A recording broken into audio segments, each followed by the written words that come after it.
it's a really exciting group to have here because there's community members, former Watchung Hills parents, future Watchung Hills parents, former board members, township council and committee members. So thank you to everyone for taking the time to come and hear the presentation. For those of you who got to see a little bit of the building tour prior to tonight, it's always fun for us to show off our really cool spaces, and you got to meet some of our students as well. We've said it before, it's the people that make this school such a great place to be, and our students are second to none. They are just tremendous humans, and we obviously have a very talented faculty and staff. So thank you so much for coming to Watchung Hills. And I am going to turn over the program to Mr. Morrison, who is the chair of the Shared Services Regionalization Feasibility Study Committee. It's a mouthful. And he'll give you a little bit more information about tonight. But again, thank you for coming to Watchung Hills.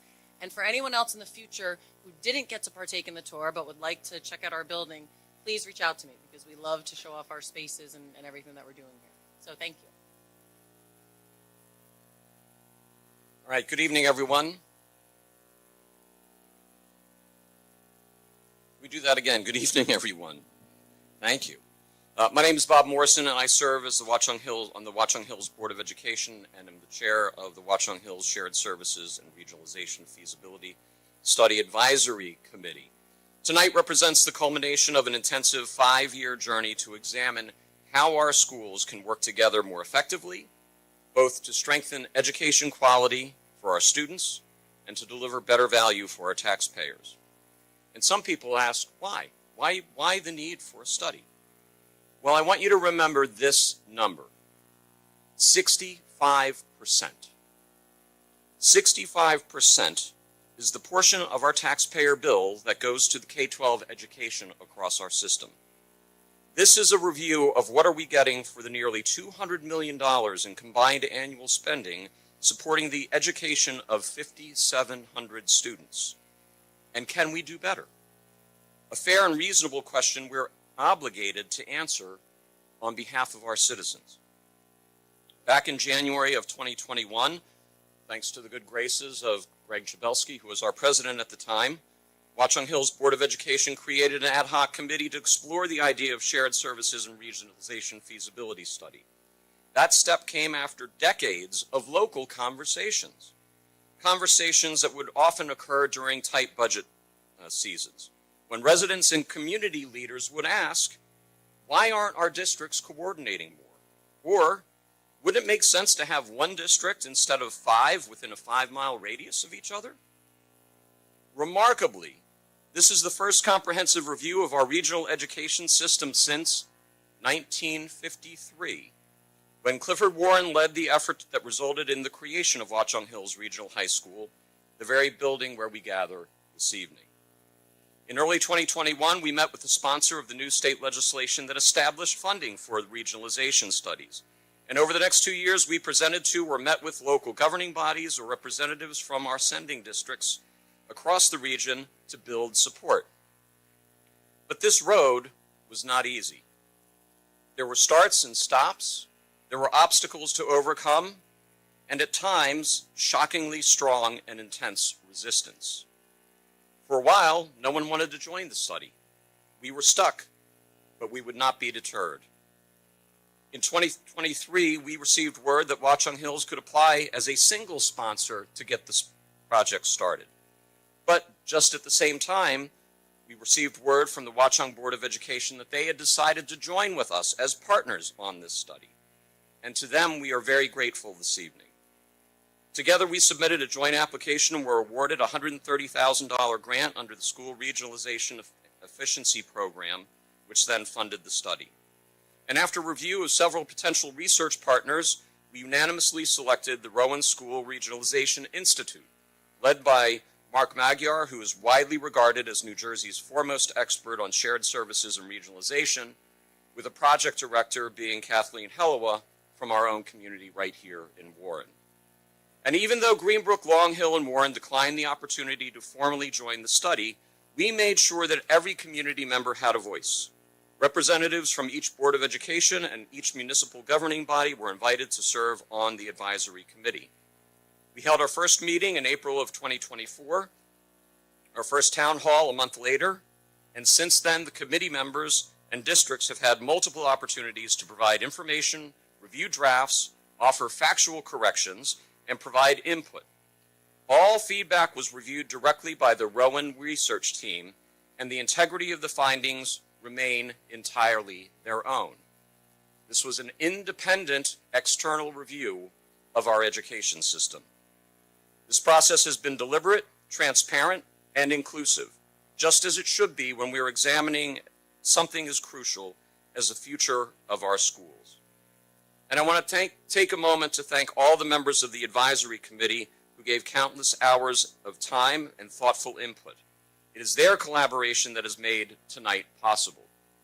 So I want to thank Dr. Jewett from Watchung Hills, our superintendent, and Bill Schultz, our business administrator, Tim Stiles, Watchung Hills' former business administrator, Dr. Julie Glazer, the superintendent of Watchung, and Karen Bishop Johnson, the business administrator from Watchung.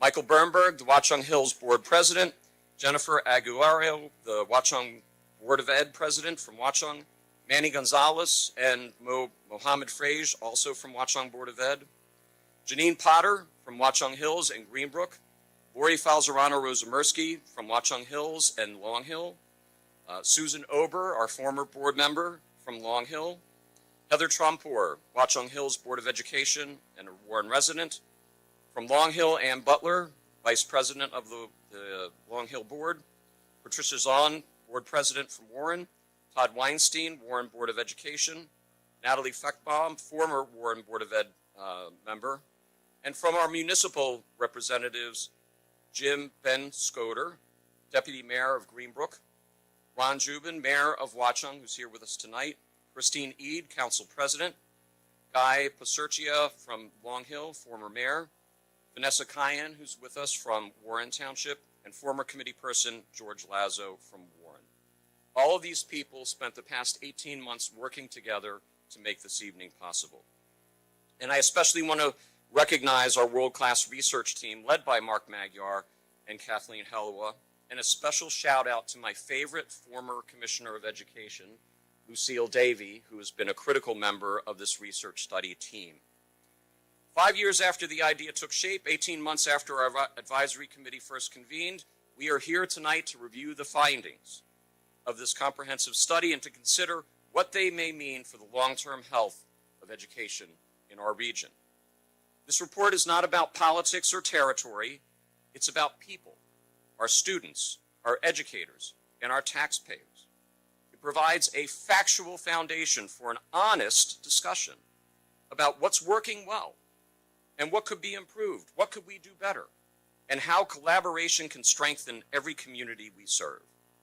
Tonight, you will hear directly from the study's principals about their findings, analysis, and opportunities ahead. And having this caliber of expertise examining our schools is a true gift to our community and a rare opportunity to shape our educational future together. It is my pleasure to introduce the co-directors of the study, Mark Magyar and Kathleen Helwa. Thank you. Oh, thank you very much. And Bob, I think you've your introductory remarks were just perfect. So thanks so much for your hospitality tonight. Thank you everybody for coming out this evening. I must admit the team and I were like, who's going to come out after all of this work and all of this time? Look at the weather. But this is an impressive turnout. So we're really pleased to be able to present to you this evening. As you probably know, but just in case you don't, this meeting is being live streamed. It will also be recorded. So members of our communities who weren't able to come out here or members who'd like to review the findings, because there's a lot here, will be able to do exactly that via the very well laid out and comprehensive website that webpage that Watchung Hills Regional School District has on its website. So to begin tonight, I'd just like to sort of right away discuss why we are here. We're glad that you're here, but why are we here tonight, and what is this study exactly? For the word report, study, what is it? There's actually some ambiguity among the community members about what this actually is. So we welcome the opportunity to be able to tell you what it is not.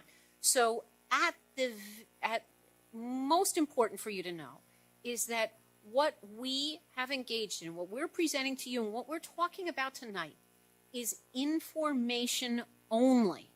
Okay, this study, it is a study, was produced by an independent team, non-biased, of experts on public school law in New Jersey, governance, demographics, education and programming, and finance, in order to provide an overview of very important considerations for boards of education to know and consider and to discuss on the very heady topics of shared services and regionalization.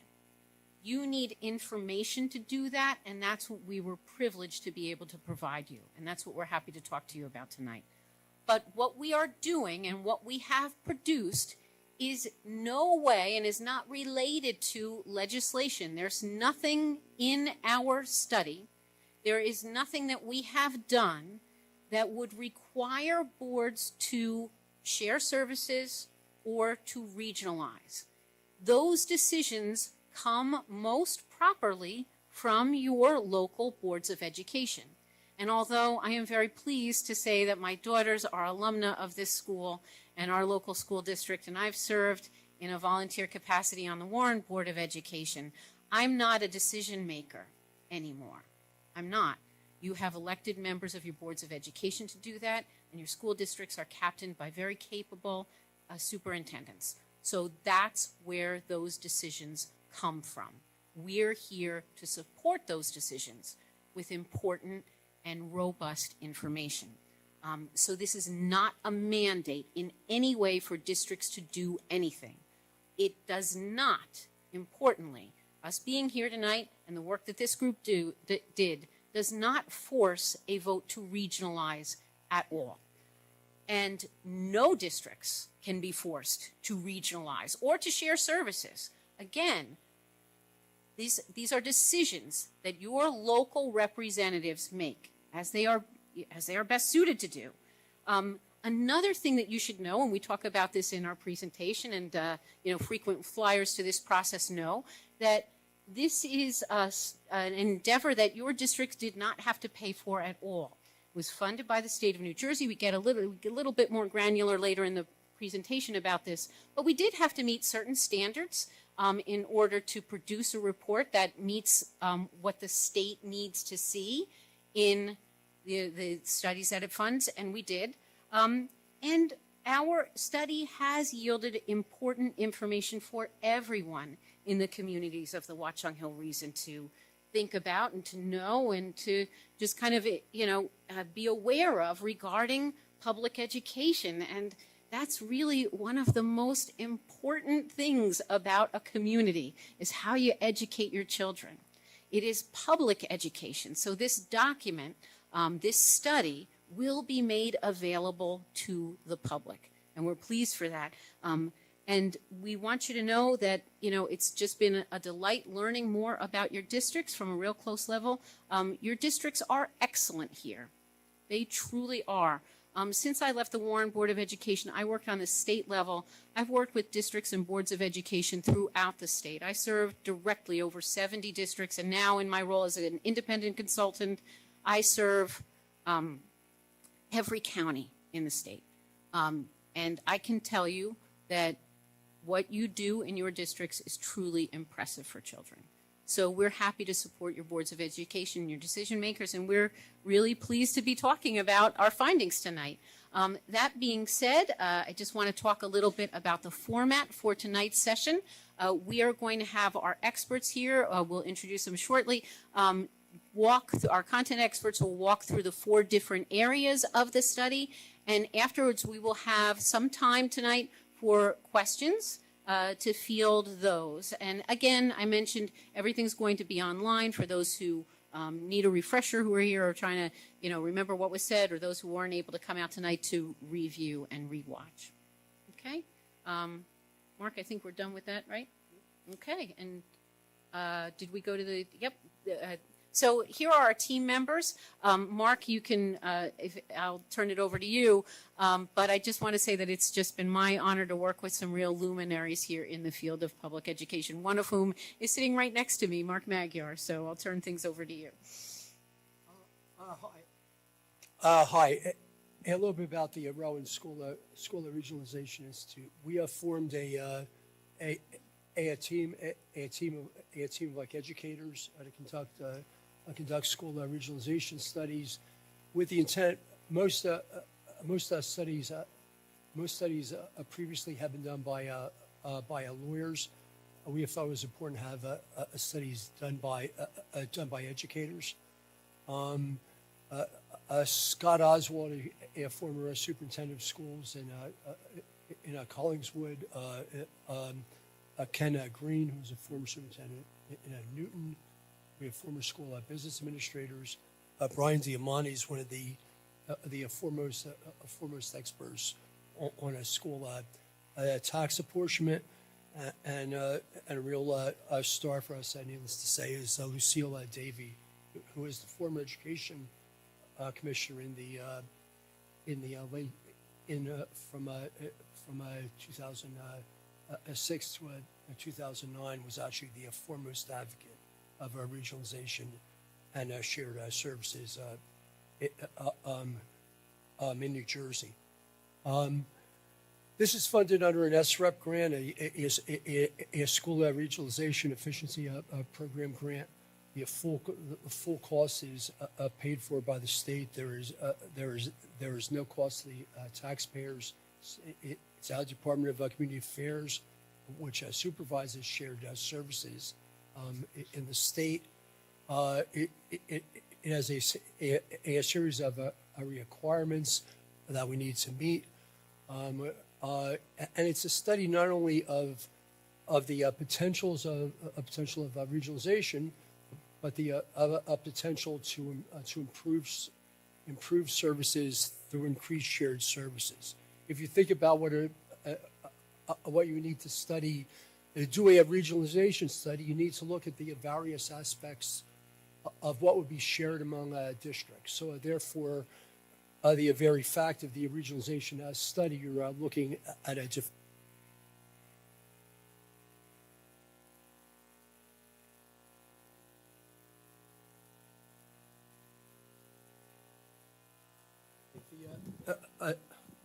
Thank you. Actually, I've got it now. The study was requested, as Bob Morrison said earlier, by Watchung Hills Regional High School's Board of Education, joined by the Watchung Borough Board of Education. It was approved by the state. It's fully state funded.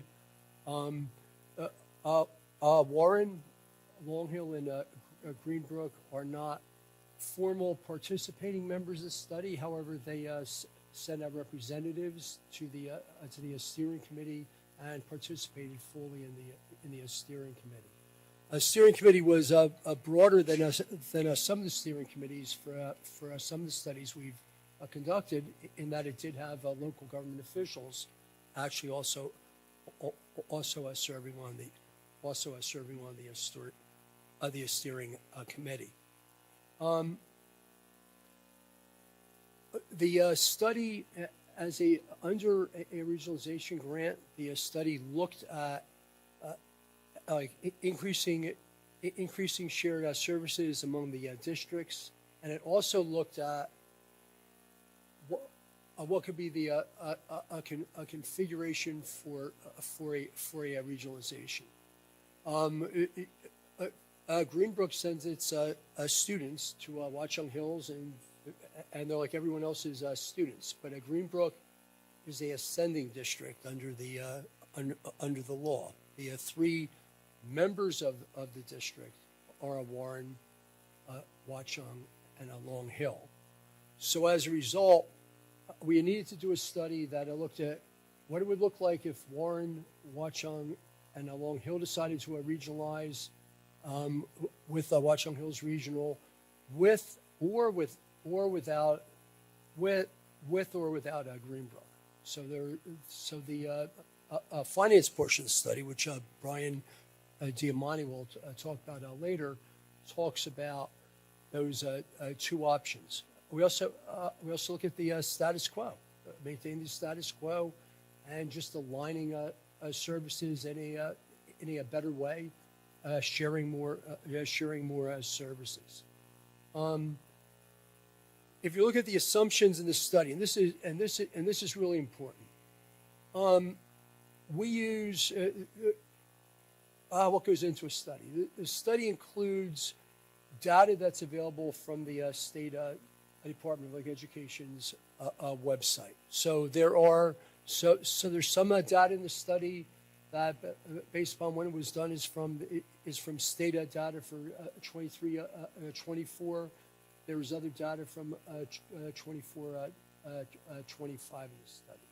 We reach out to the various districts. We reach out to the 5 districts, to their superintendents and their school business administrators. And by the way, a special thanks always has to go to the school business administrators, because I think 75% of the work is done by the school business administrators in responding to our requests for data.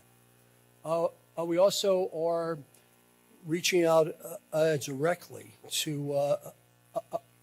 We held meetings with superintendents as a group. So we brought together all the superintendents. I think 4 out of 5 were able to make that meeting. We brought together the curriculum coordinators from all 5 districts in a single meeting to talk about curriculum coordination. We have brought together the special education coordinators from all 5 districts to talk about special education coordination. One of the best things that ever occurs in our meetings, I swear the best hour and a half, is when we meet with the teachers in the 9th grade or the 7th grade.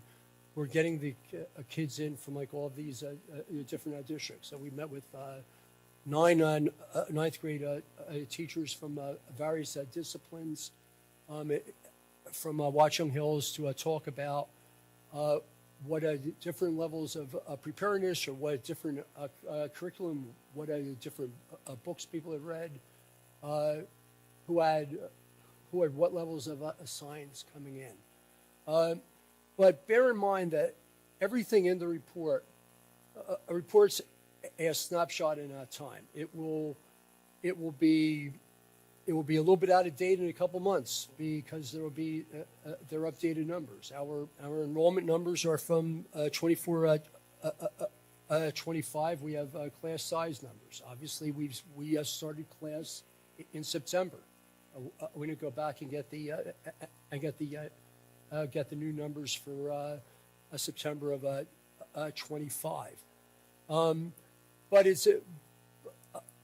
because it's a long-term study that looks at all of these like aspects, it provides a good overall in-depth look.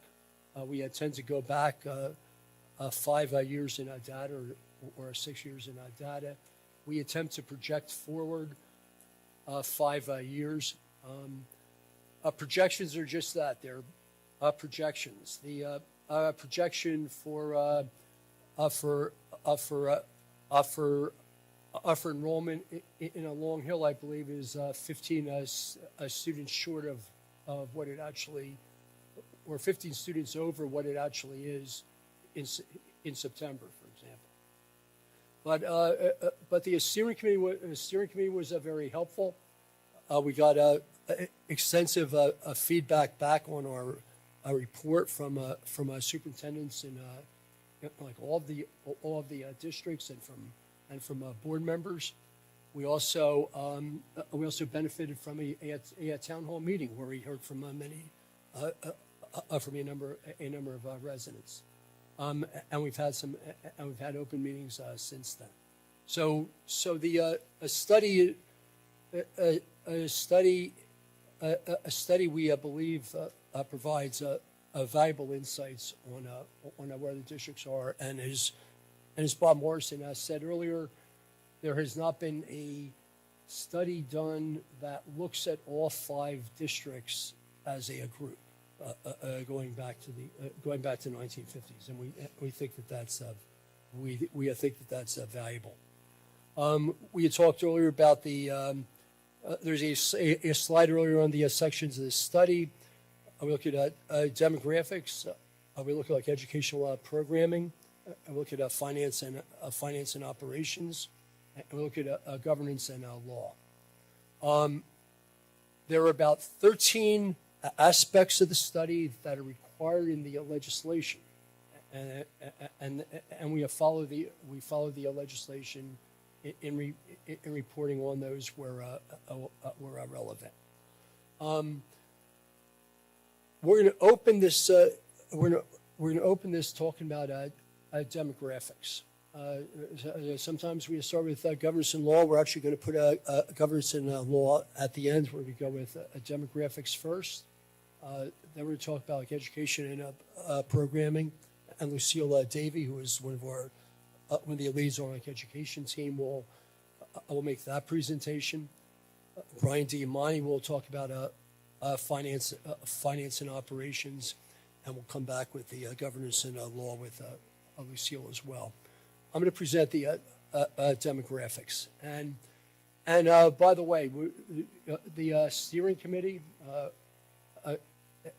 especially representatives from Warren and Long Hill, were very helpful in the demographics, because one of the things that occurred is that there was a lot going on with the housing while we were doing the study. There was a lot breaking.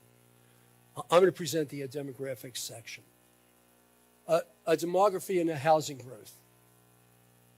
We're coming out of a period in which Warren, Watchung, Long Hill, and Greenbrook and Greenbrook had relatively low housing growth, relatively low population growth, and as a result, school enrollment was flat or actually declined. If you look at a 6-year period from 2018 to 2023, there were only 404 certificates of occupancy in all 4 towns combined, and 308 were in Warren. So you go over 75% of the new housing was in Warren. There were towns were virtually Long Hill was virtually flat. These are very low on numbers. Starting like April, May, and June, housing growth really accelerated in the 4 municipalities. So the outreach that we had done in the fall and over the winter to the housing departments that did not show a lot coming in the pipeline.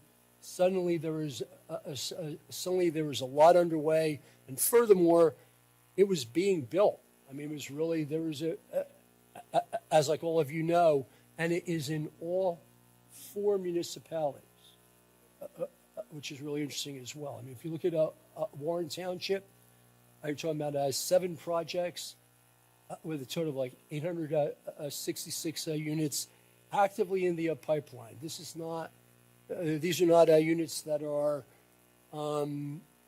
that are simply in a plan somewhere. These are likely to move forward. Watchung Borough, 277 units, 3 projects in 3 projects. Greenbrook, 499 units in 7 projects. Long Hill with 191. And I lived in Long Hill for 18 years, so I know that this is a significant for a Long Hill. What's the impact on enrollment? The impact on enrollment is that it's really reversing the trend line. Now, we're projecting this over a 5-year period, but bear in mind, if housing is a little bit slower in being built, this is all still in the pipeline. So if it gets built in the 6th or 7th years, you will still have to deal with it from a school standpoint. You're looking at the fact that in 2019 20 we had 5,769 students in the combined 5 school districts. 5,769. You had a decline in 20 at similar numbers in 21. It began to inch up a little bit in 22 and 23, then dropped again in 24. Look at those blue lines. I mean, we're well below the numbers for 2019. Last year, 24-25, okay, we have started to have an increase. One of the things that was very interesting to us when we met with the steering committee in early September, Warren had 40-some students. Patricia can correct me on the exact number. Had some 40 students, and I needed to add 2 teachers that they were not anticipating back in June. And you have a steady climb here, where we're looking at an increase from 5,689 to 6,479 by the 2029-30 school year. If it's a year later, you're still having to deal with it, and you're still having to plan for it. And this is going to pose us a significant challenges for your boards of education.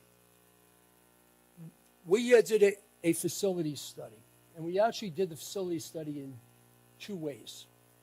There's a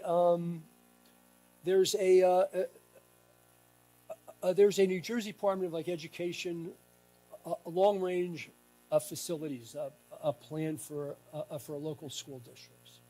That says that our projections are that you should have no more than 20 students in K through 3 classrooms. 22 and 4 to 5 is really the maximum. 24 in grades 6 through 12. Pre-K is 15, and they have about 7 different standards for special education, but the maximum that they provide that they recommend is a 6 for autistic classrooms for elementary, and 12 for those that for a multiply disabled, and a resource classrooms.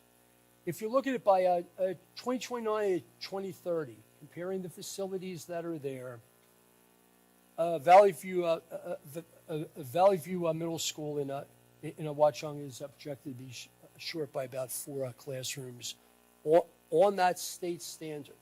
Now, the state standard is higher than what your current class sizes are, and I'll get to that on the next slide. I mean, you're operating with smaller classes, which has an advantage, and we'll get to that. But basically by state standards, you have 5 schools that are going to be just about out of space at that point, even at the higher class sizes than what you're currently running. By state standards, Warren would have had the most availability, an average of 4 in their 4 schools. Millington would have a 7, and the Essential Middle School in Long Hill would have a 7 as well. That does not mean that these classrooms are not being used right now or filled. It just means that according to the state standards, this is where it would be. Now, we decided to do it a second way, which we said, okay, if you want to maintain your current class sizes, okay, if you want to maintain the current quality of education, right? Where are we? The 24, 25 class size numbers, as reported by your superintendents and business administrators, range from 17.8 students in Warren to a 19.2 in Watchung. The high school is 18. And so if you wanted to maintain those, if you wanted to maintain that level, you would have to, Warren, for example, would have to add 10 additional classes over and above what the state standard is listing in its grades, kindergarten through fifth grade, and you would need to add two classrooms each to grades six through 8. Based on what we were showing, the Warren Middle School would be essentially 5 classrooms short. This is a space college. Long Hill would retain excess capacity, but it would drop from 7 excess classrooms to 5 if you wanted to maintain current class sizes. You would need to add on what the state standard calls for, an additional classroom for 4th, 5th, 7th, and 8th. Now, there is room. There is some room, despite the growth in the cluster overall, in the cluster of 5 school districts overall. Lucille is going to talk about preschool later, but currently we're meeting less than half of the preschool universe in terms of a service, and not providing it to every student. And one of the arguments is that one of the arguments on a greater regionalization, but it could also be done through shared services, is that you could have greater sharing of a space throughout the cluster. We're not necessarily talking about changing neighborhood schools, but if you're and we're talking about special education later, but you may want to provide your autism classroom where there is room. You may want to expand a preschool where there is a classroom space, perhaps in Long Hill, and there's not a classroom space in Watchung, and Watchung is a backup for a preschool. It's a different way of thinking about yourself as a combined cluster, like who already share a high school. You all send your kids the same high school. And I also know that everyone plays soccer together because I coached in Watchung Hills Soccer Association for 9 years, and I know we have all 4 towns in there. You were also looking demographically at more than a doubling of the percentages of economically disadvantaged students. This is another challenge going forward, and putting this in perspective. You're talking about an increase of 957 students, if it all occurs by a 2930, but if it doesn't occur by 2930, it's going to be in 31 or 32. You're talking about an increase of 957 students. This is a percentage increase of 17% in enrollment. It's a 1/6 increase in the size of your student population. It is in all districts, all 4 towns. All 4 towns you have to deal with this. And considering where we are with the, where we are, and Brian will talk about state aid later. This is an issue that's going to fall on property taxpayers, because the bulk of the cost of your schools is borne through local property taxpayers. You're not getting huge percentages of state aid, and it's not just a facilities issue. It's an issue of increasing classrooms, adding teachers, and these are real fiscal challenges that are coming forward that your school boards, either together or separately, or as sharing services, or in whatever combination, all of your school boards are going to have to deal with. And it is an argument, like our view, to really consider how to best work together, because you're going to be more effective confronting this challenge, which affects all 4 of your towns and all 5 of your school districts if you work together on them. I'm going to turn this over to Lucille Davey, who is the former education commissioner, and has forgotten 10 times as much on regionalization and on shared services and education than I will ever know. It has been a tremendous advocate for education reform in New Jersey. Lucille will do the education section. Lucille? Thanks, Mark. So let me start by saying during those years as commissioner, I visited a lot of schools and a lot of school districts. And my passion for this notion of P12 fully consolidated school districts came about in large measure from those visits that I made to schools. Is it closer to the mic? Sorry. My experience as commissioner involved a lot of visits, and because of that, I spoke with many teachers, many administrators, and students along the way. And candidly, I learned, based upon a lot of that kind of informal data collecting that I did as I visited schools, that it made a lot more sense for students to be in a district that was fully coordinated from preschool up through 12th grade, so that there was a common vision, so that students were on the same page. It became most evident to me when I visited some of the really large regional high schools. I have to admit, I was never here at Watchung Hills High School, but I visited some large regional high schools. And I remember going to one specifically to visit a world language program, a Chinese language program that was very, very impressive.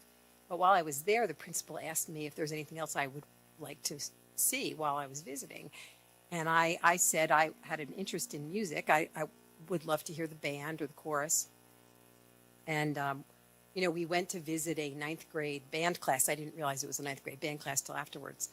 But at the end of the period, the students it was late October, the students were trying to play a piece together that didn't seem very complex to me. By the way, I have a music background, so I think I was kind of versed in what I was listening to.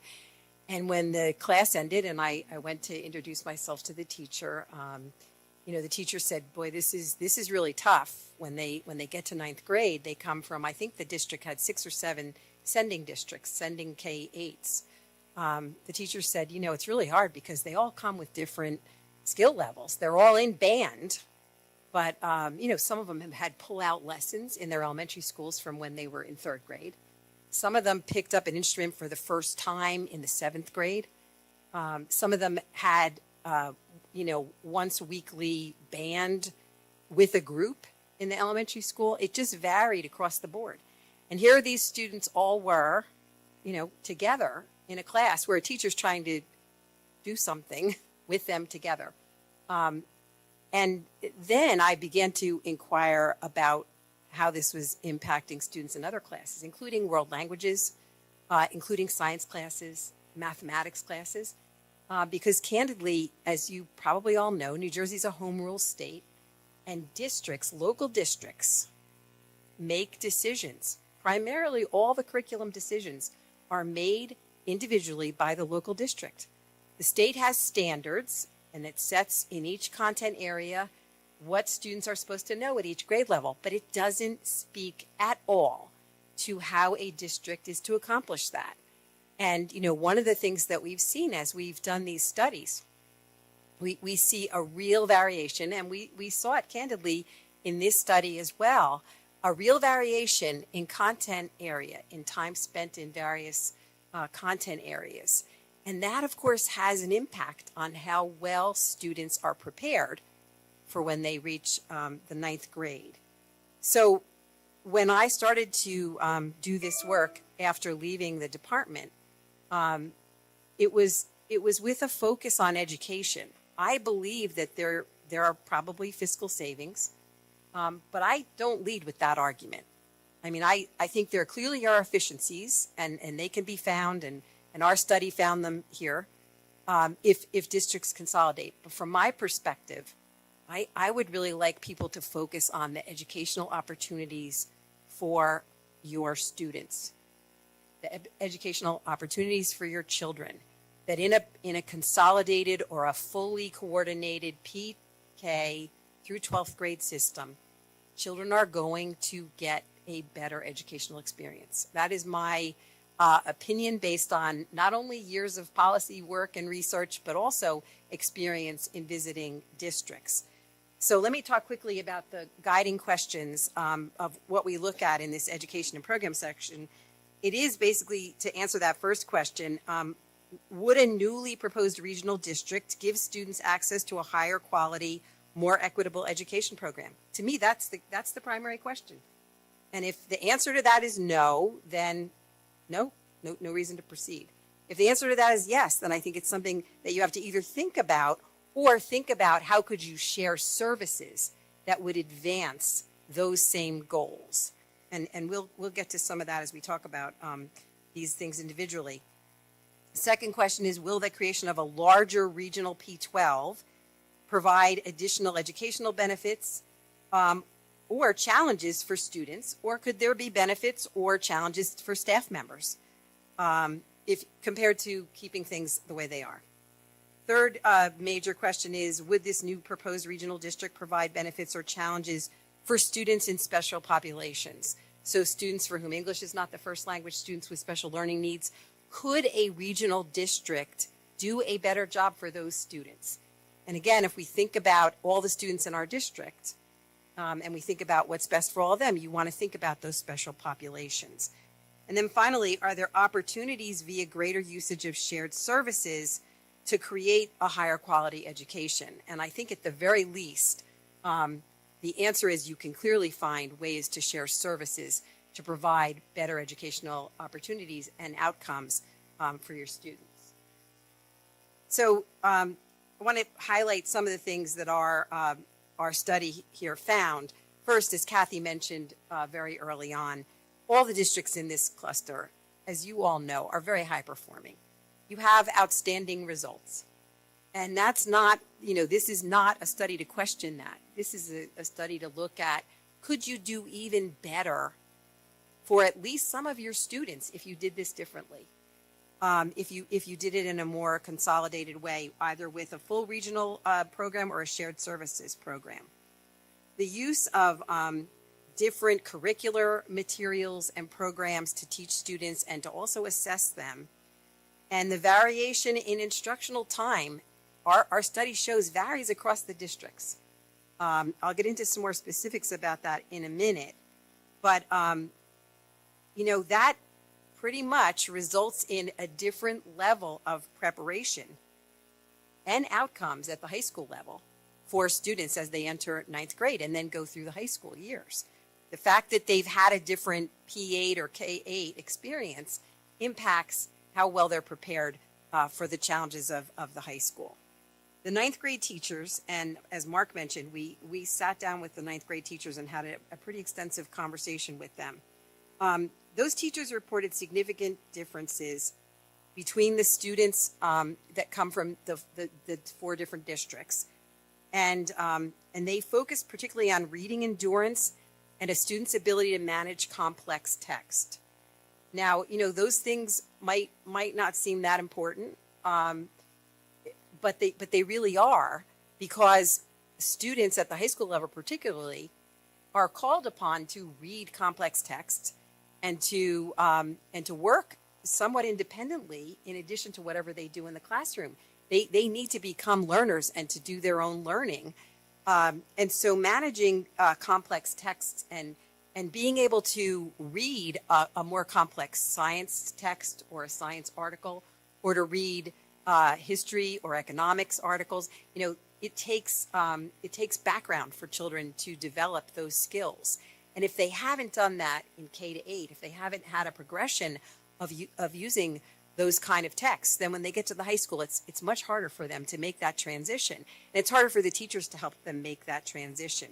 Teachers also reported that students' ability to work independently outside of class varies based upon which district they enter ninth grade from.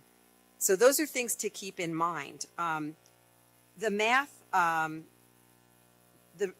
first I want to say that the reading materials in ELA do vary pretty much across all the districts. They don't use the same curricular materials. So what do I mean by that? They don't use the same reading books. They don't choose the same reading books. They may not have the same emphasis on what kind of books are read or what kind of written word is read. So, many of us think about ELA as being novels and maybe poetry. But really, students in those grades up through 8th grade should be reading in science. They should be reading in social studies. And they should be reading in an English language arts class some nonfiction, because the English teacher tends to focus on the written word differently, coming at it from an ELA perspective, as opposed to a social studies teacher who's focused perhaps on the history related to what's being read. And so it's important for students to have similar experiences so that they are prepared in a similar way. The 9th grade teachers here basically report that they can tell the students who haven't had those opportunities. Now, do you need to regionalize to take care of that? No, definitely not. You could have a fully shared curricular approach where, there's a group, one from each of the districts, but those decisions can't just be discretionary. Once they're made, the districts have to say, this is what we will implement. If we agree that this will be our English language arts textbook series, or that we are going to require writing in all of the content areas in the middle school, well, then everybody across all the districts has to agree to do that. And there has to be some accountability for people adhering to that. It's more difficult when districts are individual and differently managed to ensure that there's actual implementation of those intentions, as opposed to if you're a fully regional PK to 12, well, then the district is overseeing how that happens in every elementary school across all of the elementary schools in all the communities. Our children went to a fairly large K-12 district in Union County through the 8th and 9th grade. And we had 6 elementary schools. And, it was a little surprising to me early on, and this was back in the early 90s. There were parents raising issues about the fact that in some of the elementary schools, children were reading in the 5th grade the books that were being read in the 6th grade at the middle school. Now, some parents thought that was great because that gave their kids a leg up. When they got to the middle school, they already knew the book, they'd already read it, they'd already discussed it, and now their second go-round would be even better. But frankly, for the teachers, they said, they didn't like that. The middle school teachers were really upset that was happening. So what happened after that? Well, the K-12 language arts coordinator got much more involved, and there was more deliberate approaches to what books were being selected for 5th grade and what was being reserved for middle school students to read. So it's really important to think about, you can share services around curriculum, but it is hard to ensure that gets adhered to unless there can be accountability through the administrative supervision.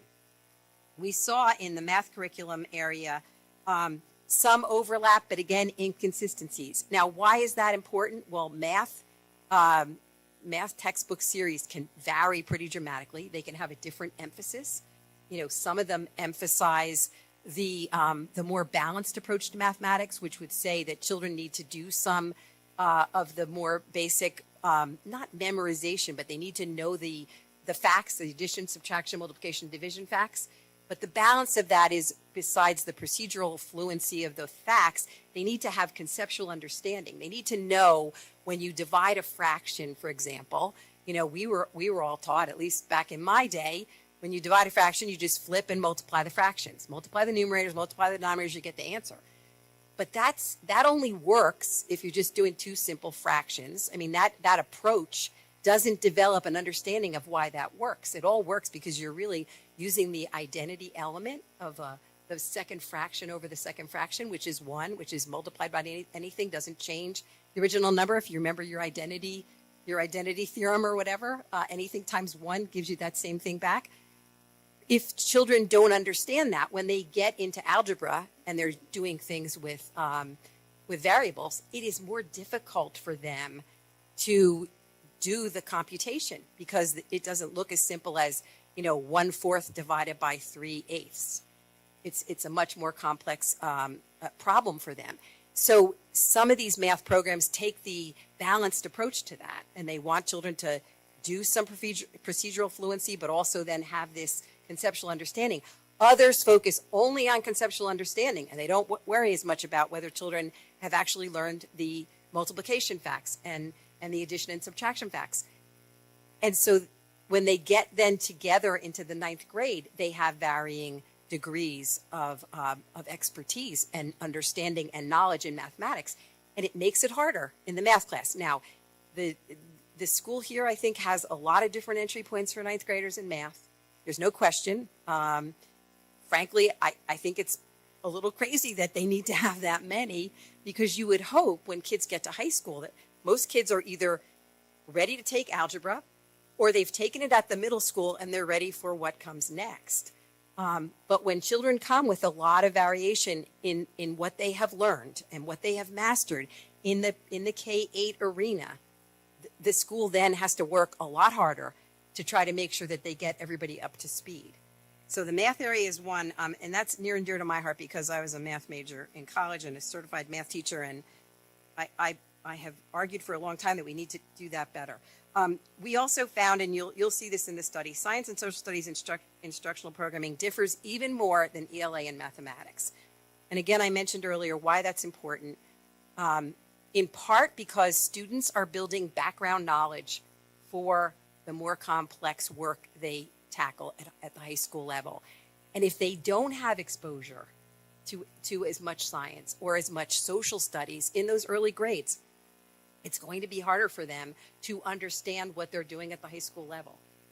Lots of research exists, and there's a lot of focus on this. As people talk about the science of reading now, I'm sure you have all heard the focus on the science of reading, that, children need to be taught with phonics, but they also need to be taught comprehension. They need to have experience in reading aloud and in showing their understanding of what they've read.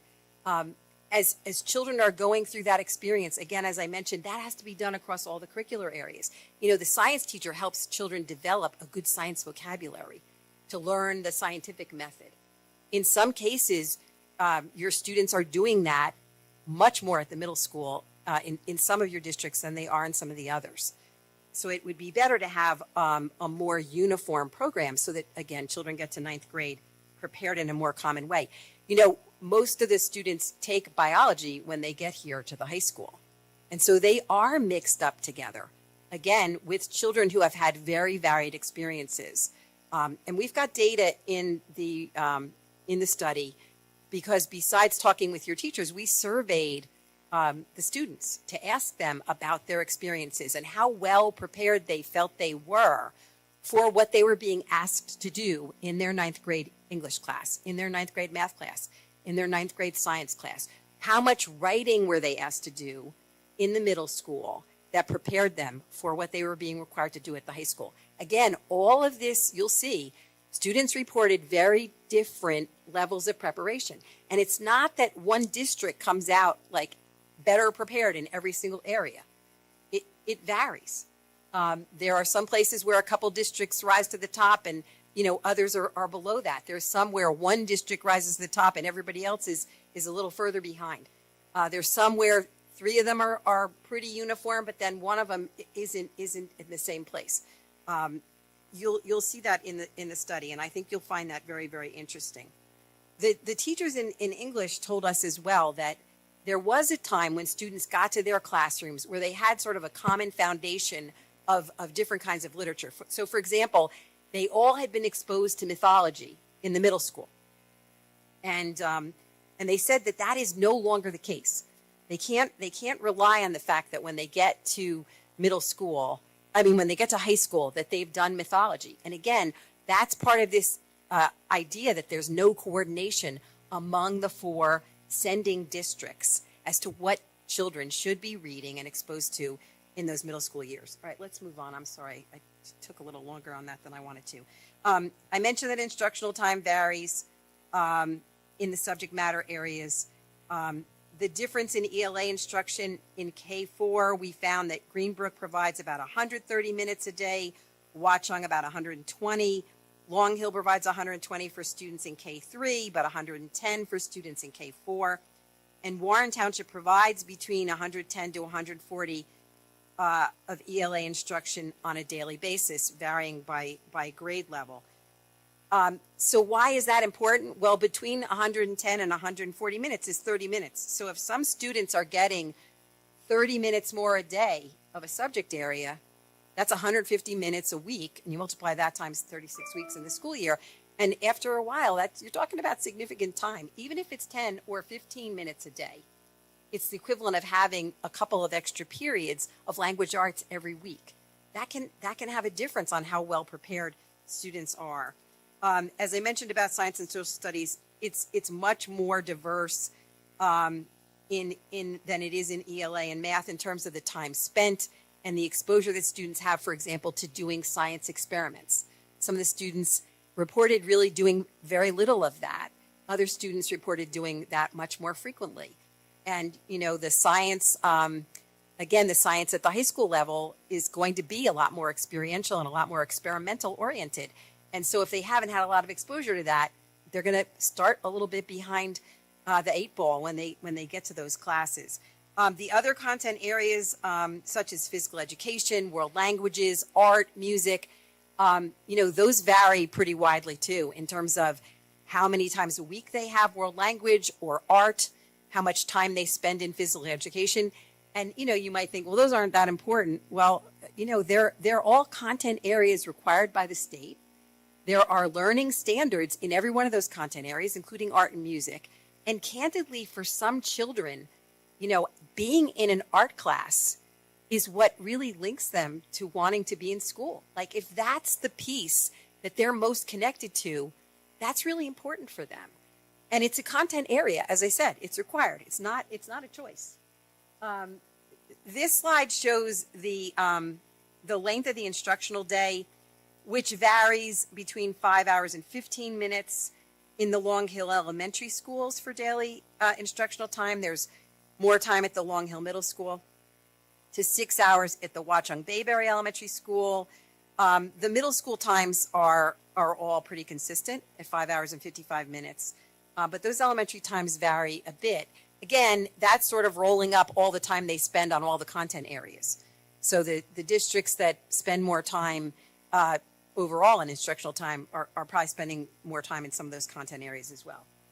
So regarding that curriculum alignment, and I've talked a little bit about this, greater consistency leads to better preparation, but also, the teachers, by engaging together 8th and 9th grade teachers, and that's what a district would do. In your K-8 district, your 4th and 5th grade teachers, if that's where the middle school break is, or 5th and 6th grade teacher, if that's where the middle school break is, those teachers talk together. They do some collaborating. You want to have more of that between 8th and 9th grade. And obviously, a fully regionalized or fully consolidated district would give you those opportunities. One central regional curriculum office has the potential, without question, to lead to improved student achievement. And again, I've talked about this at length already. It's really about that idea of coordination, of making sure that everybody's on the same page, that everybody gets supported equally. So one of the things that happened in the 90s, and most of you in here are a lot younger than me, so you didn't have students back then, I'm sure.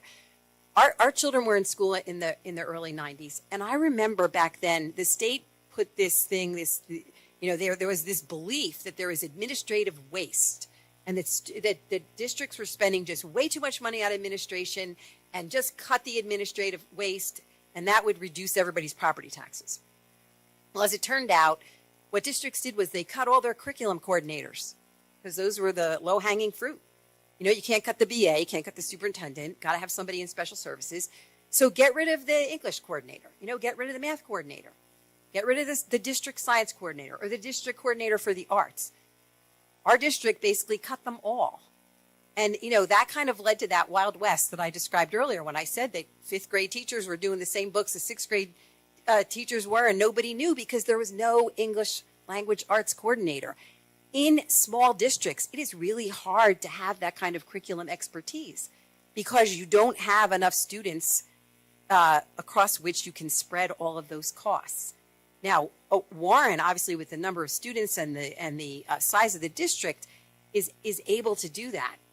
You've got enough students so that you can have more administrative support, more curricular expertise in district. But not all of the districts are able to do that, and that makes it more challenging. Watchung Borough is a very small district and doesn't have the ability to hire a lot of curriculum expertise, individual expertise. And that expertise also helps to support teachers. And when teachers are supported in those curriculum areas, that helps those teachers do a better job with the students in their classrooms.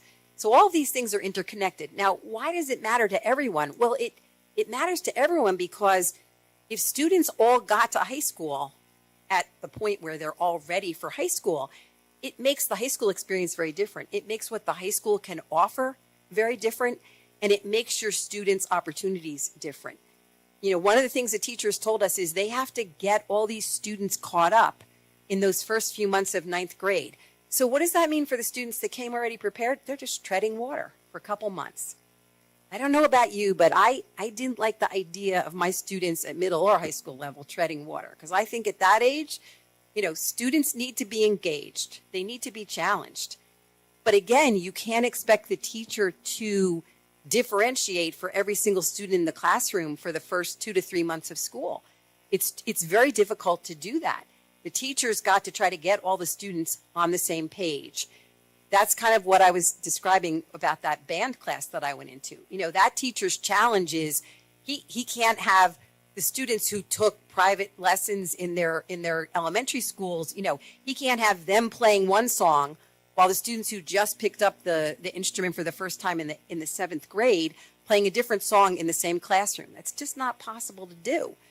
And so if we could get students into all of these classes at the entry point in 9th grade at the same point or a similar point, not everybody's going to be at the very same point, but closer to the same point, it would give everybody a better experience in the 9th grade. The last point I want to make about this is the time that's spent on writing, because it is really important for students to write, not only in their English class, but in their other content area classes.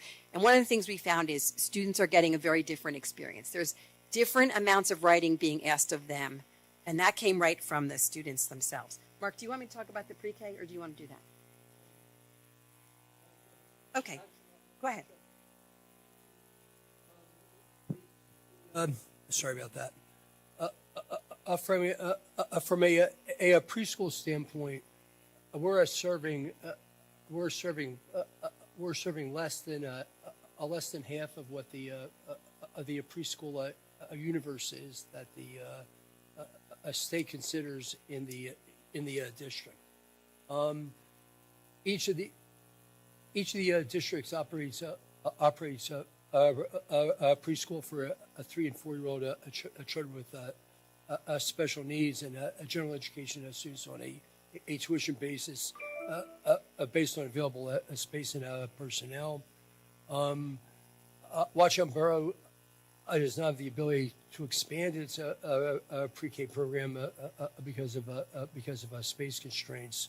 A regionalization or more sharing of facilities would certainly offer the opportunity to expand preschool access throughout the district.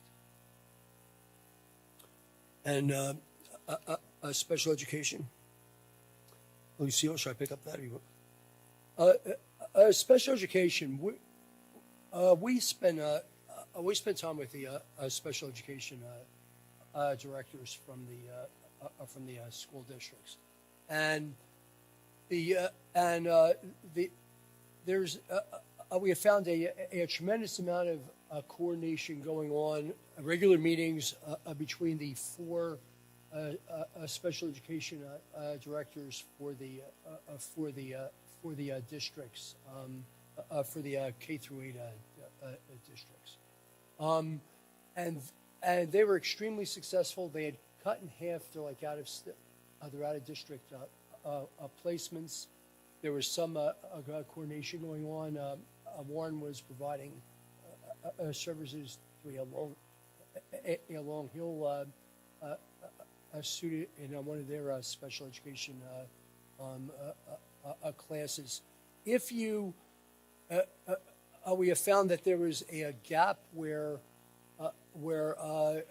going into the high school, the high school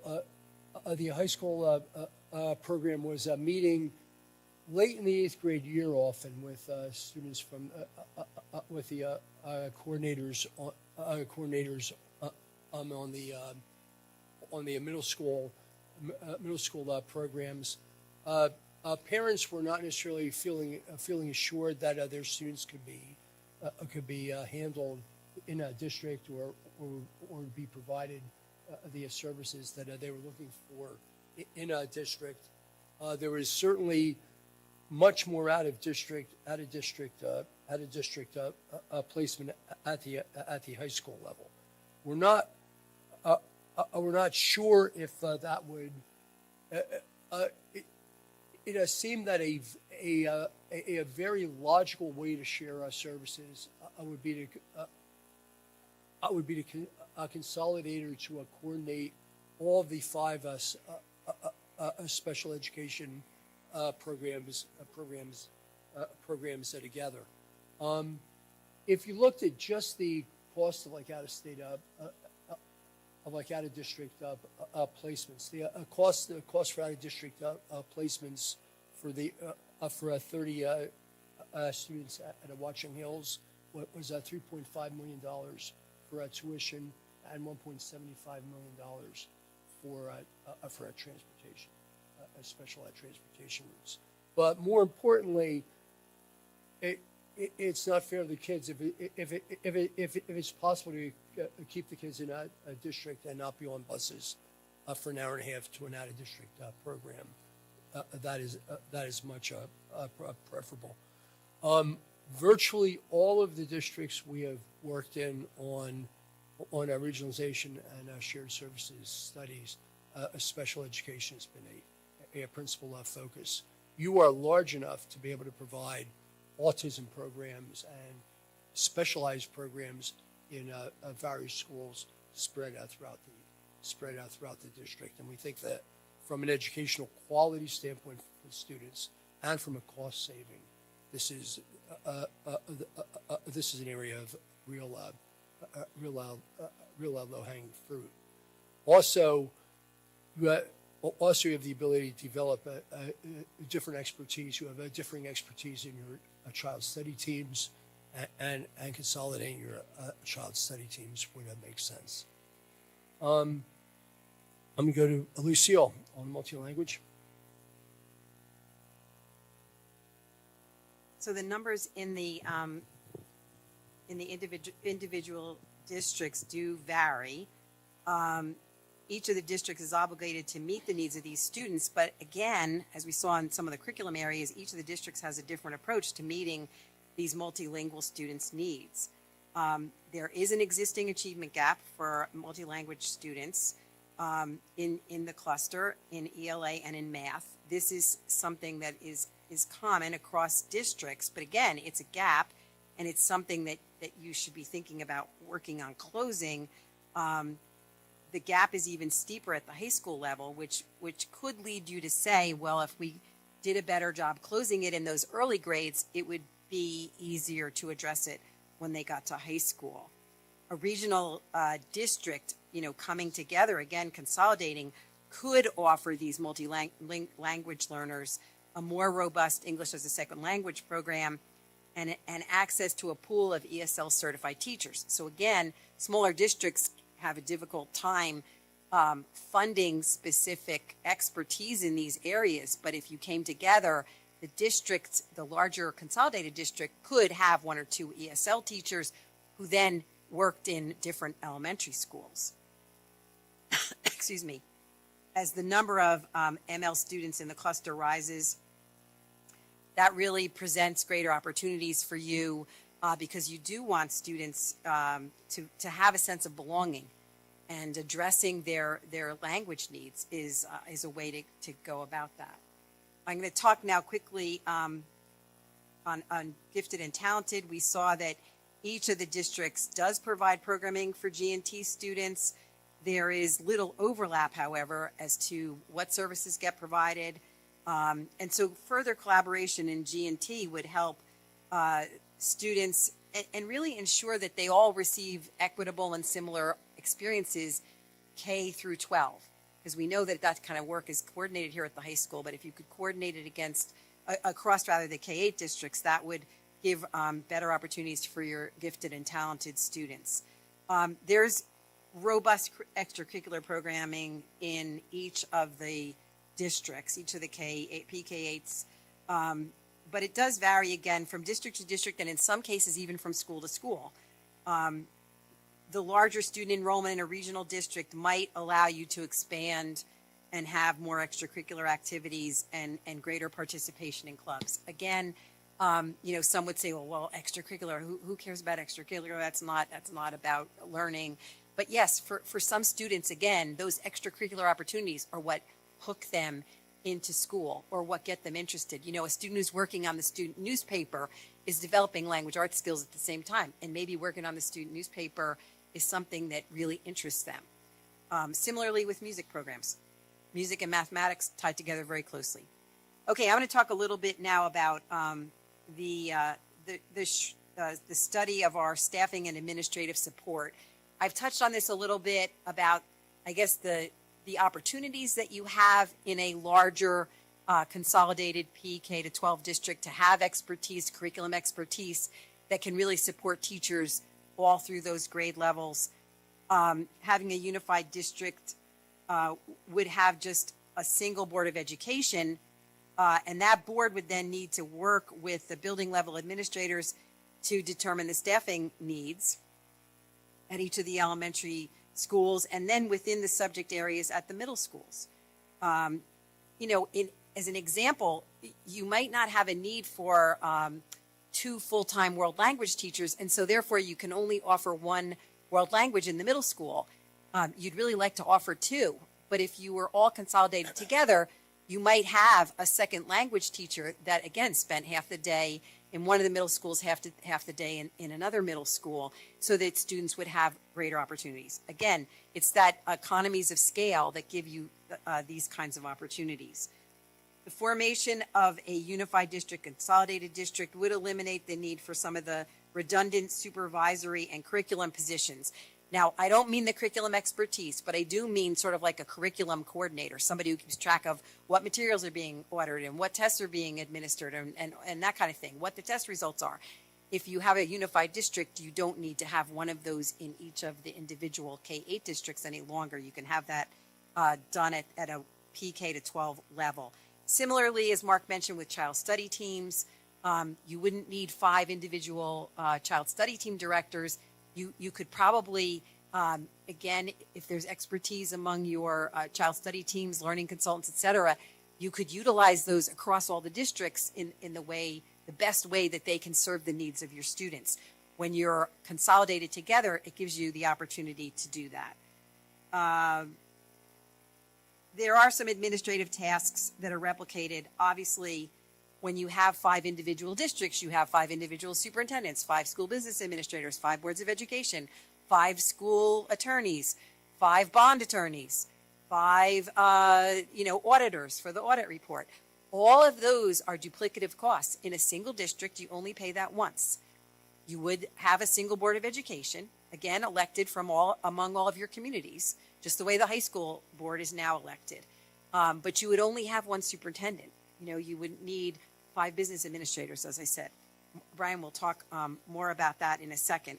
Some of the efficiencies, I guess, that our study found, we assume for the most part that all the existing schools remain open. And clearly, you've got more students coming into your district, so you're not going to have classrooms to close in the short term. However, there could be opportunities for school-based efficiencies that would be examined over time. And as the time passes, a fully regionalized district could perhaps find additional efficiencies. As I said, perhaps sharing a world language teacher or having a different kind of expertise in the arts area that would be shared. Child study team members could be assigned differently, and clerical and support staff clearly could also be, we could find more efficiencies in that area as well. I turn it over now to Brian. Pulse check. How's everybody doing? All right, hang with me. I'm going to move this, move through things a little bit quick here, because I'm being told we're going long. But yes, so the finance domain is a pretty intense investigation into several areas, primarily state aid. What's the regional district's treatment going to be under the state's funding formula? There, we're also looking for, in the status quo scenario, if the districts continue separate, what's a reasonable estimation of state aid for each individual district based on the projections of demography and everything else that was included in the study, and what might that look like? So these things are useful regardless of if the regionalization proceeds or not. So there's projections for state aid for the status quo and in the regionalization configurations.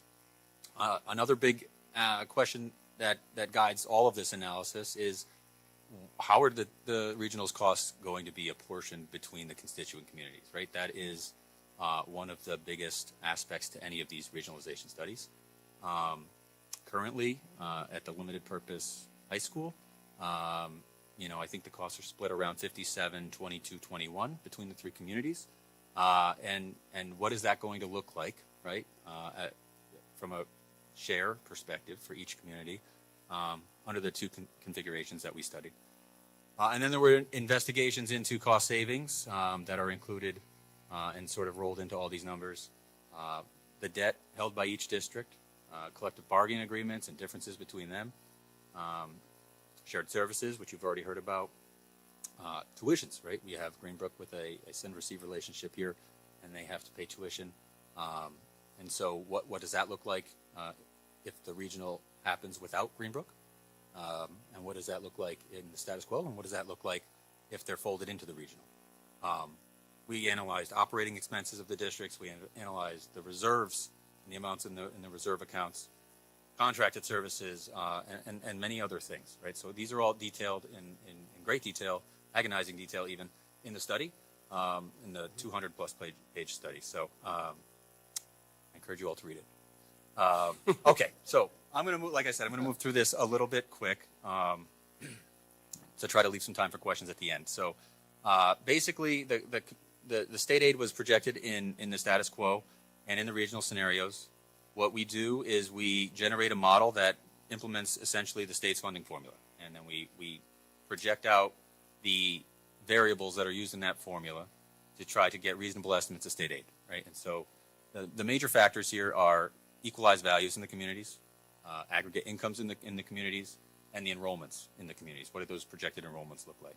And then we're sort of bound by the formula dynamics and how the formulas work statutorily. So, for instance, regardless of what our demographer says the enrollments are going to be, the state uses a 6-year compound annual growth rate for projecting enrollment for the next any 1 year of state aid. So, we use all these same methods so that you can have a reasonable estimation of state aid. What we found is, based on the wealth factors of the districts, most of the districts don't receive generally the largest portion of state aid that is given to a district, equalization aid. That is, it is a means tested a part of the formula. So if the district hits a certain threshold of wealth, no aid is provided in that category. So none of the districts in this cluster receive equalization aid. Instead, they all receive security aid, special ed categorical aid, and transportation aid, right? These are special purpose aid categories that are funded with their own separate formulas based on actual student counts for these various things. And so with the projected enrollment growth that was discussed, there is unsurprising to find that we are projecting increased state aid in all three of those aid categories for every single district. And so this type of state aid will grow in the status quo, right, for each individual district. It will also be there in the full regional, right? The dynamics are a little bit different. The treatment of the full regional is slightly different because there's percentages being applied to different counts and things. But generally speaking, the state aid between the status quo, separate districts, and the regional configurations is very, very comparable. I'm going to show you a quick slide. The chart, the purple and the blue lines there represent, the purple is the all-purpose regional. I think this is specifically the all constituents configuration. And the blue line there is the aggregate total aid of all the separate districts if they continued operating separately. You can see those lines are basically on top of each other. There's very, very little difference. I think the difference runs on average about between $80,000 and $120,000 a year on, let's call it $12 million of state aid and nearly $200 million of total spending in the budget or in the districts. That third line you see there, this locked aid, is a hold harmless provision that exists in the statute to provide some sort of fallback for regional districts. So when communities are thinking about regionalizing, the state aid formula may not treat them kindly in the merger, and so the hold harmless exists in the statute to provide at least some level of fallback aid. In this case, the hold harmless does not really impact the regionalization because aid in the separate districts or in the regional will be higher than the hold harmless amount. Okay, moving on to cost savings. So Lucille and Mark discussed a lot of the areas of cost savings already. Generally, what we're looking for here is consolidation of administrative functions. And so we're sort of putting costs, putting amounts to those recommendations. You heard Lucille outline we have 5 separate superintendents, 5 separate business offices, right? And so some of these things would be duplicated, obviously, and therefore be consolidated. So we put some numbers to those things. And so, what is one audit cost versus 5? What is one attorney and legal expense cost versus 5? These things are based on averages. These things are based on actual salaries. And so lots go into this, but generally what we found was for the all constituent situation, you have about $2.7 million in potential cost savings. And in the current constituents configuration, you'd have about $2 million of potential cost savings. Now, again, something I should probably note here is these cost savings will funnel into the total budgets that will then get, or the total tax levies that will then get apportioned to the various community districts here. So what do I mean by tax apportionment? I'm going to cover this really quickly. We can use, we have to split the regional's cost some way, right? So the regional district is a single school district for 5 separate communities in the one scenario and 4 in the other, or 4 and 3, sorry. And so we need to apportion the district's costs between these communities, right? And so the state has rules about this, and they allow costs to be apportioned based on the total property wealth of the districts, as represented by equalized valuations, and or enrollments, right? Student enrollment counts. One, you have basically ability to pay. On the other side, you have service usage, right? Like how many kids are using the district services. And so it also allows a blending of the two philosophies. So you can negotiate some sort of weighted metric between that weights certain enrollments or equalized values any way they'd like. So we analyze all possible apportionment ratios, right? So we start with 100% based on equalized values and what do things look like there, and we go all the way down to 100% enrollment and what do things look like there, and then we blend everything in between and we analyze all the tax impacts. So we get a lot of information from this, and I apologize, this is me going quick. We get a lot of information from this, right? So, but what we're primarily focused on is the difference between what the regional taxes would be paid by a community, that would be paid by the community, and what taxes would be paid by that same community in the status quo, right? So these aren't like movement from current taxes paid to regional taxes paid. This is a difference in 2029. What would this community be paying in tax if the district was a separate district? Or in 2029, what would that district be paying, or what would that community be paying in tax in the regional, right? So these are relative difference between status quo and regional. And generally what we see is Warren would see some sort of potential tax savings under all apportionment ratios. It doesn't really matter which one, though there are patterns of benefit, right? So I'll cover this in a second. Watchung would see its total tax rate increase under regionalization under all scenarios. So Watchung Borough did not see the potential for tax savings in either configuration. Long Hill had some apportionment ratios where substantial tax savings was seen, and those were more on the equalized value with heavier equalized value weights. And Greenbrook would see substantial tax savings under about 2/3 of the apportionment ratios, and they also would favor those towards equalized value. Okay, so what does this all mean, right? We have a lot of data, right? That is generated from looking at all of these various ratios. We have tax impact amounts. It all ultimately translates into some share of the regional's total cost, right? So we tasked the model with looking at all of this data and determining what is the right approach, what is the right weighting that sort of tries to thread the needle to give the most savings to each community, right? And so in the all constituents configuration, that optimal ratio that the model identified was weighting 77% equalized values and 23% weighting to enrollments. And so at that ratio, Warren would save about $2.7 million, have the potential to save about $2.7 million in taxes. Long Hill would see the potential of about $230,000 in tax savings. Watchung's taxes would see increases of about $2.3 million, and Greenbrook would see savings of $1.7 million. Again, relative to status quo in the same year in the future. And these are all averages over the period from 27 to 2030. In the current constituents configuration, the model identified a very heavy equalized value weighting, 97% to equalized value, 3% to enrollment, right? And you can see the breakouts there for potential tax savings.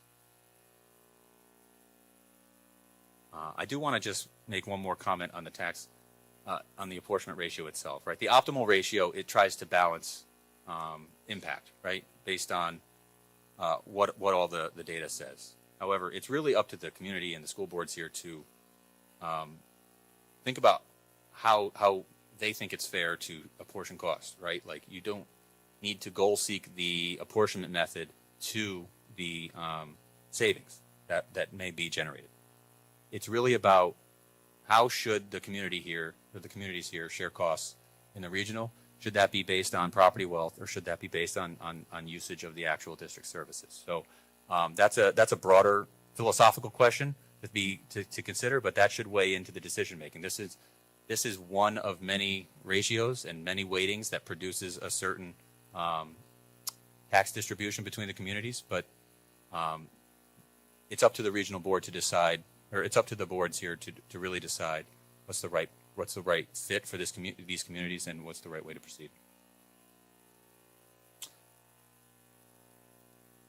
So the law also permits, in addition to the fixed apportionment methods, right, of equalized value or enrollment or blending those, it also permits a 10-year sort of phase-in, right, through this transitional method of apportionment. So for the first 10 years of following regionalization, you can select a transitional approach. And this is very broad in the law, so there's a lot of flexibility here for how to do it. So in the study, we identify and developed a schedule for essentially different shares that each community could pay that would keep tax impacts positive for all 4 communities for the first 5 years. And then in years 6 to 8, it starts to really transition towards the permanent method. Now that in the transitional method that was presented is goal seeking towards this 77-23 ratio in the all constituents, right? And in the current constituents would be towards that 97-3 ratio. But by year 9, the idea is that the fixed permanent ratio is in place and all the districts are paying the shares based on that formula. So I'm gonna go through these really quick. When school districts regionalize, all the debt that's held by each individual district is absorbed into the regional, and the regional, they all become obligations of the regional, and then that debt service is paid by the regional and apportioned according to that formula that I was just talking about. 4 of the 5 districts in the study have current long-term bonded debt. And I think all of the districts in the cluster have multi-year short-term debt. So that's budgeted in the annual budget process. Our team did a comprehensive review of all of the collective bargaining agreements for the cluster. And there are many differences between those agreements, and all of these would have to be sorted out in a single negotiation of a new bargaining agreement if the regionalization proceeds. There was differences in the expiration dates of the contracts, grievance procedures, working conditions and hours, salaries, insurance coverages. So all of these would have to be solved in the new regional. And regarding teacher salaries, there are rules in the law for how this alignment, right, has to happen in the contracts. And so basically there's a 3-year time period. Once the regionalization happens, the district has 3 years to renegotiate a contract with the new bargaining unit. And if that doesn't happen within 3 years, there are specific rules on how on what is to occur. And basically what happens is all the teachers get moved to the guide of the largest district that covers their grade levels. So in this cluster, that would be Warren, and for the high school, it would be Watchung Hills. And so we did an analysis to move teachers over onto the new guides. And that yielded, I'd have to check the numbers, I don't recall, but I think a little over $500,000, and that is included in the cost savings in the sense that it is subtracted out as an additional cost. I won't get back into the shared services, just that there seems to be many opportunities for shared services that were outlined, curriculum and special ed and others. So those shared services are all outlined in the study. Tuition, generally, like, as I described earlier, what we're looking for there is what will happen to tuition in the various configurations. In all districts regional, the tuition payments go away, right? And Greenbrook becomes a constituent member, and therefore they would be taxed based on the apportionment formula. If there is a regional without Greenbrook would have to renegotiate its tuition contract with the new regional. And under the status quo, there is a current contract that's in place. I think it's a 3-year contract between Greenbrook and the regional district that would continue on in the status quo. Governance and law. I'm going to go through this very quickly. The report, the study report that we are producing has all the legal citations to the where in the law all of this happens, and you'll be able to take a look at that. As we've previously said, Greenbrook is not a constituent district, and so I'm going to talk in a minute about how Greenbrook could become a constituent district. To put this very simply, the regional district would have to ask the commissioner, the state commissioner of education, to allow the Regional District Board of Education to allow it to put forth before the voters this question of should the constituent districts consolidate. So Long Hill, Warren, and Watchung Borough, should they become part of an expanded Watchung Hills Regional that would be preschool through 12th grade. If the commissioner agreed and approved that, a ballot question would have to be drawn up and approved by board attorneys, et cetera. That would go before the voters in the three communities, Long Hill, Warren, and Watchung Borough. And then if a majority of the voters in two of the three communities supported expanding the current 9 to 12 high school to a PK to 12 district, then the regional district would be enlarged to a PK to 12 district. The district that didn't vote to do that would then continue in a send-receive relationship, or could continue in a send-receive relationship with the expanded or newly consolidated PK to 12 district. If two of the communities voted it down, it doesn't pass, everything remains the status quo, and then you can, think about shared services. But if the question were to go forward, that's how it would unfold. It goes before the voters in the three constituent communities. And again, if a majority of voters in 2 out of 3 communities vote to expand the purposes of the 9 to 12 to be PK to 12, then it would be expanded to a PK to 12.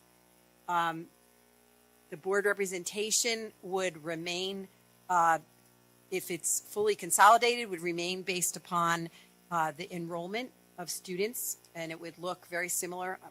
Mark, I'm going to let you move those slides. It would look very similar to what you have today. The board makeup would not be very different. There would be an interim board and then an elected board.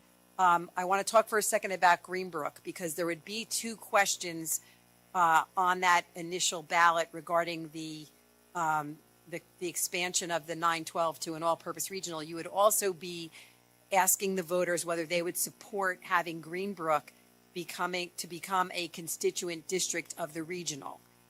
At the same time, Greenbrook voters would be asked whether they wanted to join, assuming the P12 passed, would they want to join as a constituent? And they would vote to say whether they want to or not. If either of those questions failed, Greenbrook would not become a constituent. It would remain in a send-receive relationship, which is the relationship it is now, although as Brian pointed out, it would then have to negotiate a send-receive tuition agreement with the newly expanded regional P12. The board would look very similar on an interim basis as it would on an elected basis, assuming all 3 of the communities chose to expand, and Greenbrook, it would be 5 from Warren, 2 from Long Hill, 1 from Watchung Borough, and 1 from Greenbrook. And I think that's similar to the makeup of the board today. I don't want to go into a lot more detail on this. I think that we've covered it. Those are the highlights of the governance. Basically, the law permits you to do this. If the commissioner agrees to let you put this question on the ballot, then you can move forward with a ballot question and ask your voters. Again, your voters would be the ones to decide whether or not they wanted to move forward. Okay, and wrapping up our presentation here, this has been an awful lot of information naturally, and now it's your chance to dive into it, to discuss it among your fellow board members and at your board tables. Now the action is up to you. As I mentioned, this is not something that that mandates any kind of movement. That's up to the decision makers around each particular board table. As this has been a long presentation, we've mentioned before, it's a long report. There's over 60 findings and recommendations in there because it is such a comprehensive topic, right? And such an important initiative to make sure that you get right. So there's an awful lot of different summaries. When you look to the document, which will be available to the public, as I mentioned, my recommendation is that you read the introduction and then you skip to the back and read through all of the individual recommendations. Some of them are going to resonate with boards stronger than others. Some of them boards may disagree with, and some of them may be really points that you absolutely want to consider and to continue to discuss among your board and among your neighboring boards of education. But what we want this report to do is to facilitate and to strengthen those conversations. And this document is being offered to you in that spirit and in the spirit of leading to collaborative, truly collaborative conversations that would result in better in a better outcome for your students and for your community members. But certainly everything that you do on a board is based in what's best for your students. Friends who are not on boards of education, you can see that this is a lot of information. But that's what governance is to examine that, to understand that, to ask questions, to work together, and to ultimately make a decision that is your own. So we sincerely thank everybody who's worked with us in good faith to produce this report and who is here to listen to the report and who's going to take it and move forward with whatever works best for your children. And that is, I think that's probably a good place for us to stop, Bob, and to open thing and to pass it on over to you and the group. Thank you all. Thank you for that presentation. I know it's been a long one, but I believe all the work that's gone into it is worth a round of applause for these folks that did such a great job.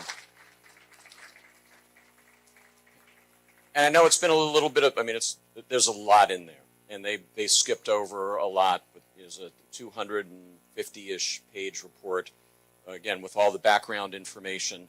As Kathy said, look at the intro, look at the recommendations. If there's something you want to go more deeply into, those sections of the report have all the detail and the documentation in supportive of their recommendations and conclusions. So I want to give us some time for some Q&A, so I'm going to do my Phil Donahue act here, for those of you who know who Phil Donahue is. So if there are any questions, just raise your hand and I'll come over to you and we'll take about 10 minutes. Stunned silence. Oh, I'm sorry. Thank you.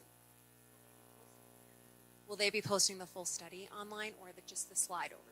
Now, what will be posted online, and I believe it'll go up on Monday. I think the slide deck will go up tomorrow. Oh, slide deck is up. Okay, so the slide deck is already up where the QR code is. The study, the way that it's going to be posted, there will be the entire document, so all 250 pages of the document. Then there's going to be just the executive summary separately, and then just the recommendations separately. So that way people can, if they just want the executive summary or they just want the recommendations, they can grab that, but the entire report will be there. This video recording from this evening's presentation will also be posted on there, as well as all the additional supporting material, including the original application. So everything is on the website, so there's full transparency from the start of this process to what is now at least the conclusion of the reporting process. So, other questions, Susan? Nope. I need to use the microphone because I want to make sure people at home can hear. Is there a way, in sort of a nutshell, you could briefly explain why 3 towns would benefit tax-wise and 1 town wouldn't? It's a great There you question. go, Brian. That's for you. Yeah, it's a great question. Generally, it has to do with the starting place, right? So the starting place, right? So you've got the current regional, right? And each town is sending students to that. So right now, what's happening is in the K-8 districts, a district's equalized value is split between the K-8 and the regional, right? So there's a total number that gets chopped up, and part of it gets attributed to the K-8, and part of it gets attributed to the regional district. And so the impact to any one community is based on the change that happens when you add all of these kids from the K8, right, the pre-K8s into the regional. And so generally it depends on how many students the community is sending relative to their equalized valuation of the town. And so where you have, and there's a chart in the study that shows this nicely, where you have a lower percentage that you're contributing to the regional, right, relative, let's say you take your community's number of students and you divide that by total enrollment, that's going to give you whatever that community share is on enrollment, and you compare that to the same percentage based on equalized values, total equalized value versus the community's individual equalized value. Those two shares, right, depending on which one's higher, that's going to show that pattern of benefit for that district. If their equalized valuation percentage is higher, under apportionment methods that apportion costs towards equalized value, they're going to pay more, right? And if they're sending less kids, right, if apportionment methods that weight enrollment more are going to be more beneficial to that community. And so really what happens in these apportionment ratios is this balancing act, right? You're adding in the all constituents situation, you're also adding the tax base of a fourth town. And so this is shifting all the numbers. It's increasing the total levies, and then you're looking at each community's proportion of that new total, right? And so and then weighting it by some factor depending on which ratio is chosen. So it creates really strange dynamics in a lot of times, and many times you don't see universal tax savings, right? You have some districts that are higher wealth districts that are paying maybe more relative to the amount of students that they're sending. You have some districts that are paying less, per dollar of equalized value, than other districts. And so when you run the actual mathematics behind the apportionment formula, it creates interesting dynamics. And in this case, there would be there is a number, right? But it's a very, very high threshold of cost savings that would have to be realized from efficiencies to actually move Watchung Borough into tax savings territory. Could I just hop in on this 1 minute? One of the reasons we created the a transitional method in the legislation, and some of you are aware I was the staffer who worked pretty heavily on the bill, we created the transitional method, recognizing that it's not always possible, considering the fact that you need to, under current state law, you need to apportion between 100% equalized value and 100% based on enrollment. If you're talking about most districts are 100% on equalized value, or pretty close throughout the state. And if you're looking at a regionalization that includes 3 or 4 or even more districts, it's very difficult to find a way that everyone find a sweet spot where everyone benefits exactly.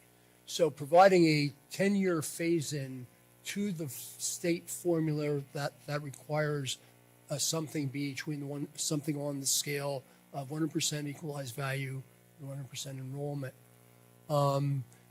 It gives you a time to share the costs in ways that make sense among municipalities.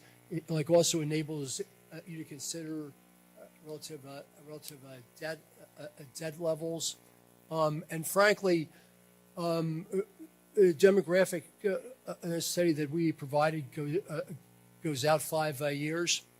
9 years from now, I don't know that Watchung is not going to be a major net winner, and Long Hill would be a major loser for whatever reason occurs with property base, with the wealth of individuals moving into towns or moving out of towns. So it provides an opportunity if you do want to do a phase. If the communities want to do a phase-in to attempt to create support across the board, it provides that opportunity. Other questions? Is that fair? I'm going to take some more. I'm going to go here, and then I'll come to you. Okay, two things. Something real quick. On your demo slide, you've got 7.9 in 2024, and it says 16.4 in 2020. I think it's supposed to say 29. 2029, 2030. It says 2020 on Sorry. slide. So just so Thank you you. know, I think you We'll want to make a fix change on that. that. The other thing was there any discussion about doing 6 to 12 instead of doing pre-K to 12 and talking about doing the regionalization coming in on that level? Because we had talked about that the earlier meeting. It's, sure. So that's an interesting question, especially because middle schools are sixth grade. And you would then have 6, 7, and 8, and then 9, 10, 11, 12.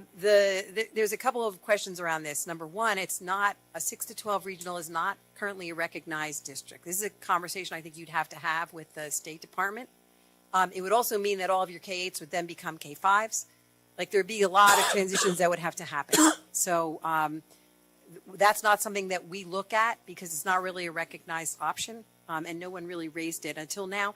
But I think if that's something that the communities might be interested in, it would certainly be something that you would want to reach out. You know, your administration want to reach out to the State Department to discuss. We did look at the. We did look, for example, when we did the Belvedere study at doing a 7th and 8th graders, 7th and 8th graders moving to Belvedere.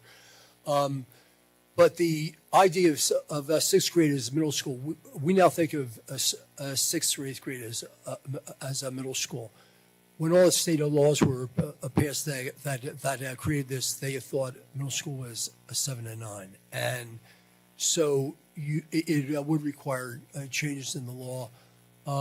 It's quite possible that there will be there's going to be new school legislation, probably new school regionalization legislation in the next couple of years. It's quite possible that that will be created as an option. Yeah, it's yeah, absolutely. Another question over here. Hi, I have two questions on education and one on the finance for the collective bargaining agreements. The first is, does the high school already do data analysis on the statewide assessments that's correlated to the sending districts that those students come from to really analyze student outcomes from a sending district perspective?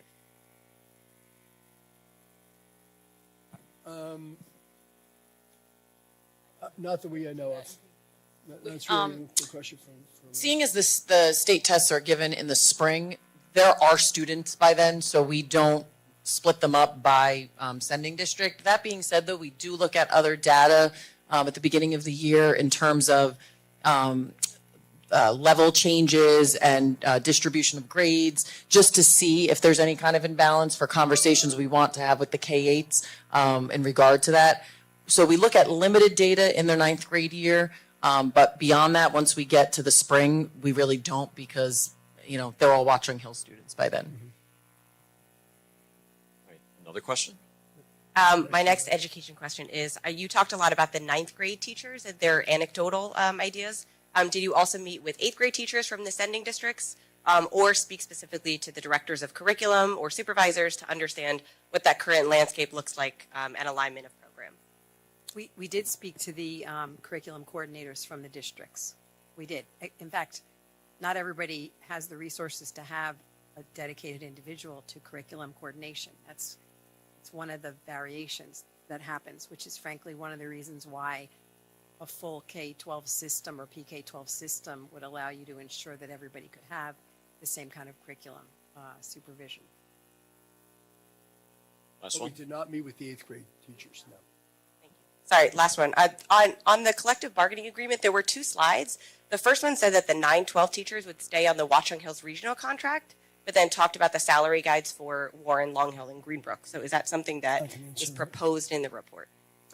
Under the law, under the legislation, S 3488, we provide 3 years after an actual regionalization occurs. So if there were a regionalization July 1st of 2027, the districts would have till July 1st of 2030 to negotiate a combined contract. There's very strong interest from the NJA and the School Boards Association, when we did the legislation, they wanted to make sure, and at one point we were looking at having the largest district's collective bargaining agreement kick in after 3 years if you could not reach an agreement.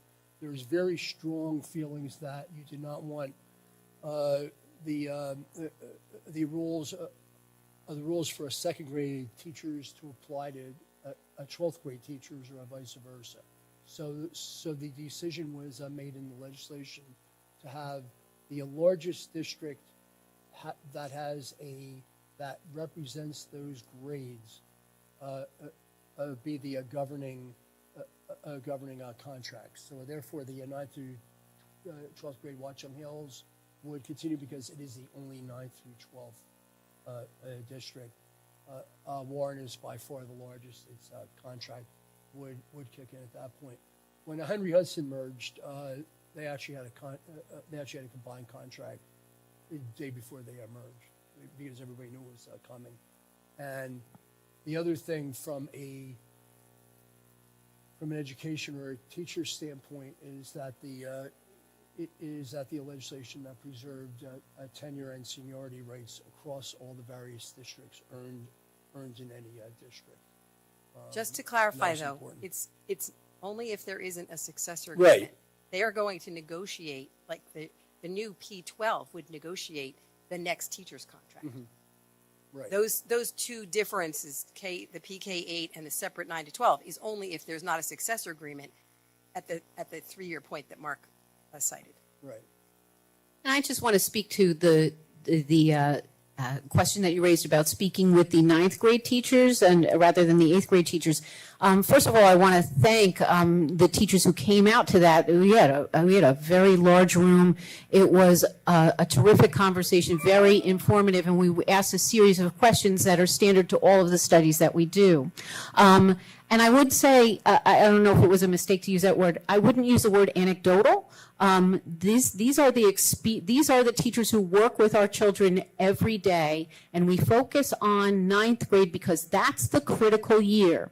That's the group that can tell us what an aligned educational program or a more aligned educational program would look like in that crucial transition year from the lower grades to the high school, which is a big year in everybody's life. So we were really pleased to be able to have those conversations, and it yielded terrific information, which you'll see in the report. So thanks for the question. And we have one last question before we wrap up. I've also got 2 questions, if you'll indulge me. Okay. First one is, how many of these reports have you guys done? And of those reports, how many of them have not recommended regionalization? We have done 3 reports, and the third report, Belvedere, was Belvedere under the way the state aid formula was working. They would have lost $3 to $4.5 million a year in state aid for small districts if they did regionalize versus what they were receiving as like individual districts. And the hold harmless was not working the way it should in the legislation. So we said, if you're looking at this, maybe start to move your 7th and 8th grades, which is what we had talked about, but wait until new legislation comes in. The Sterling report was very heavily on shared services throughout. The Dulce, we definitely felt a regionalization made sense. And then But I mean, we're laying out a menu of options here. We're not saying go regionalize. We're saying, look, here are the options if you regionalize. Here are the options for shared services. Pick and choose among these options. What makes the most sense, and what do you think makes the most sense? This is a relatively new. This report is. This is the first public discussion of it. I mean, we have had a town hall meeting. a couple of town hall meetings. People are aware this has been going on, but I mean, this is not it's not a decision like everybody says, oh, okay, yeah, let's go do this. And then other question is, how do you reconcile your admonition that the districts are all facing impending fiscal crises and facility shortages due to population increase with the apparent recommendation that the districts utilize regionalization to expand preschool programs, which would of course come with attendant costs and facility pressures? We're talking about the fact that there is an opportunity that where you're not expanding a preschool because of space considerations, there are opportunities at a share space. Now, we did a study on based on state standards, and we also expanded the study to look at what it would be if you were maintaining your current class sizes. There's a variation within the various schools as to a space availability. So I mean, this is an option, and frankly, this is an option if you're not regionalizing to think about on a shared services contract basis. Great, PK, thank you. PK Go ahead, doesn't Lucia. need to be provided necessarily in district. You can do that in partnership with outside partners as well. But it would be something the district would have to do, and the state funds preschool expansion, presuming that you qualify for it. You know, you have to go to the state to seek the funding. But there's a big commitment by the state to expand pre-K because, candidly, particularly children at risk who get preschool opportunities, high quality preschool opportunities, have a much better educational experience from K-12 on and after they graduate. So it's an important focus from an education perspective. It's an important policy decision to provide preschool opportunities for children who really need them and who don't get them. Just everything about their successive educational opportunities is impacted by a high quality pre-K program. And I think just to kind of emphasize or at least underline a couple things that were talked about this evening, when the group came together and we started discussing what did we think that the study should really be focusing on in general terms, particularly as it related to shared services. And again, I know that there's been a lot of discussion on the technicalities of regionalization, but I think that we need to make sure that you pay attention to the regional or to the shared services aspect of what's in the report, particularly the conversations that we had around what would happen if we were to create our own healthcare unit. What if we were to combine just the healthcare systems or the healthcare between all of the districts and use that as a shared service approach? Not regionalize the district, but regionalize healthcare. What kind of savings could we have? Because now all of a sudden we have a large enough block to be self-insured. And if we're able to self-insure, that's millions of dollars in savings.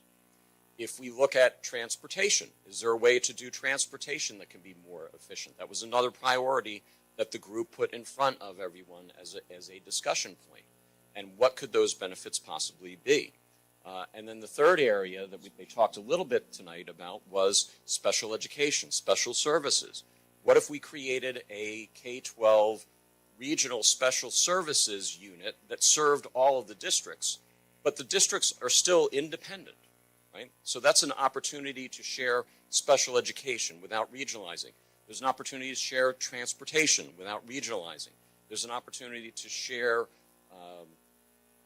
curriculum services. The other thing we talked about, and Lucille undermined, there's actually a model in this state, and it's Northern Valley. Northern Valley Regional. Bergen County. And they have a shared services curriculum center where that curriculum center oversees the curriculum of all of the partner districts. The districts themselves remain independent, but that curriculum coordination addresses some of the issues that Lucille was talking about earlier. So again, I know there's a lot in here about regionalization because that's what's required by law for part of this study. And ultimately, regionalization isn't even up to any of the boards. It ultimately would become up to the public to vote to choose to do that or not. But I think that we're a long way. This is just the beginning of the conversation. And now it becomes the opportunity for our communities to reflect on the information, to see what resonates with them, and what are the priorities that they think that folks should focus on. So I just want to make sure this isn't a discussion about a binary choice. Do we regionalize or don't we regionalize? It's really a discussion around where are the areas in these recommendations that we can cooperate, work together, improve education for our students. And in doing so, does that then set us on a pathway for working together, building trust, and then that could potentially lead to regionalization or not. But again, that's up to the general, that's going to be up to the boards of education to discuss. And ultimately, if there's a vote on regionalization, it actually is up to the voters. So given where we are with time, I want to thank our group, our research team for pulling the study together. We only touched on like 5% of the information that's in this study. So there's a lot more information to go. But before you all leave, I do have some final comments. And my comments are really more directed for our taxpayers and neighbors who make up our Watch on Hills community. And the point I want to make is this. This report is for you. It was created to provide an honest, independent look at how our schools are performing, how they can work better together, and how we can ensure that every public dollar delivers the best possible return for our students. For the first time, we have a comprehensive, unbiased roadmap that the product of 5 years of effort, $130,000 in state support, and countless hours of community input that tells us where we are succeeding, where we can improve, and how working together can make both our education system and our finances stronger. The findings are encouraging. The study identifies 67 actionable recommendations, ways to expand shared services, align curriculum, find efficiencies that could potentially save taxpayers millions of dollars each year, while improving the educational consistency and opportunity for every child in our region. This is an opportunity that we cannot afford to ignore. The report doesn't belong to any one board, superintendent, or committee. It belongs to the public. It belongs to you. The consultants have done their work. The data is in. Now it is up to our local boards of education administrators and citizens to decide what comes next. And I urge every resident to read the report, discuss it, and hold your district leaders accountable for taking action. And I would further add that before approving any new referendum or spending proposal, we should all be asking the same questions. What steps are our school districts taking to improve education and use taxpayer dollars more wisely, as outlined in this report? The study does not critique our schools, but it's an invitation to collaborate, to innovate, and to make the Watchung Hills region a model for educational excellence and fiscal responsibility. The work of the Shared Services and Regionalization Advisory Committee concludes tonight, but the real work, the community's work, begins now. Tonight's not an ending, but a beginning, a new chapter in how we think about education in the community in the Watchung Hills region. The study gives us more than data, it gives us direction.